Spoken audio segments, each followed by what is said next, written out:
Hello everyone, good morning সবাইকে। আজকে চলে এসেছি একটা নতুন রেসিপি নিয়ে। আজকে বানাবো মাছের টক। তো মাছের টক আমরা অনেকভাবেই বানাই, অনেক রকমভাবে বানাই, তবে এটা আজকে তেঁতুল দিয়েই শুধু বানাবো। তো চলো, প্রথমে আমি কড়াইয়ে তেল দিয়ে মাছগুলোকে ভালো করে ভেজে নিয়েছি। তারপরে মাছগুলো একটা প্লেটে তুলে রাখার পর ওই তেলেই দিয়ে দিয়েছি 5 ফোড়ন, শুকনো লঙ্কা, কাঁচা লঙ্কা, হলুদ গুঁড়ো আর নুন। দিয়েছিলাম সামান্য পরিমাণে জিরে গুঁড়ো। জিরে গুঁড়োটা আমি বাড়িতে বানিয়েছি, তো কিভাবে বানিয়েছি সেটা আমি আগের ভিডিওতে বলে দিয়েছিলাম। তো তারপরে সব শেষে আলাদা করে বাটিতে যে তেঁতুলটা আমি ভিজিয়ে রেখেছিলাম সেই তেঁতুলের জলটা দিয়ে দিলাম। আমি কিন্তু এখানে শুধু জল না, তেঁতুলটা সমেতই দিয়েছি। তো আমার সব উপকরণ কিন্তু দেওয়া হয়ে গেছে। চলো ভালো করে নাড়িয়ে নিয়ে একটু ফুটতে দিই, তারপরে মাছগুলো দিয়ে দেব। এখানে দেখতেই পাচ্ছ টকটা কিন্তু বেশ ভালো করে ফুটছে। যত ফুটবে তত কিন্তু টেস্ট আরও সুন্দর হবে।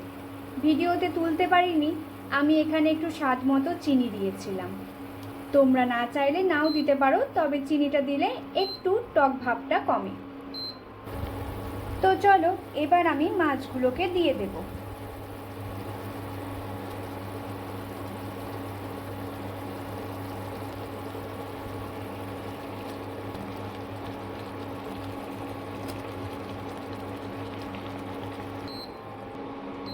মাছগুলো আমার সব দেওয়া হয়ে গেছে। এবার আমি একটু হালকা করে নাড়িয়ে নেব যাতে মাছগুলো ভেঙে না যায়।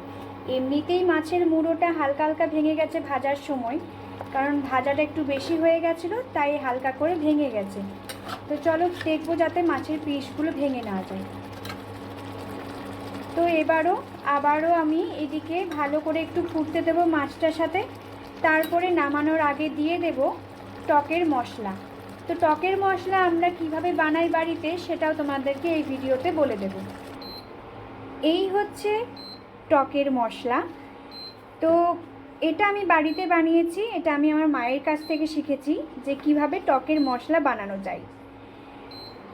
জানি না মার্কেটে কিনতে পাওয়া যায় কি না, তবে বাড়িতে বানিয়ে নিলে কিন্তু আরও সুস্বাদু হয়।